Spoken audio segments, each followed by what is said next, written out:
بسم اللہ الرحمن الرحیم۔ السلام علیکم۔ تو فرینڈز، آپ کو جیسا کہ معلوم ہے، حضرت مولانا محمد کلیم صدیقی صاحب انڈیا یعنی بھارت والوں کو گرفتار کیا گیا، جس پر پاکستانی شیخ الحدیث حضرت مولانا مفتی محمد تقی عثمانی صاحب نے آج ٹویٹ کیا اور انہوں نے کہا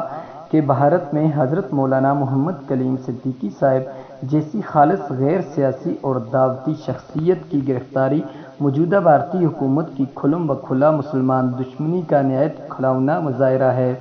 ان کا جرم اس کے سوا اور کیا ہے کہ ان کے ذریعے بہت سے لوگ مشرف با اسلام ہوئے۔ اس کے علاوہ بھی جتنے بڑے اکابرین ہیں، علماء دیوبند کے یعنی پاکستان کے اور انڈیا کے، سب نے یہی بیانات دی ہیں کہ حضرت مولانا محمد کلیم صدیقی صاحب بے قصور ہیں اور انہیں بھارت جو ہے جلد از جلد رہا کرے، اور جو بھارتی حکومت نے ان کے ساتھ یہ کھیل کھیلا ہے، اس کے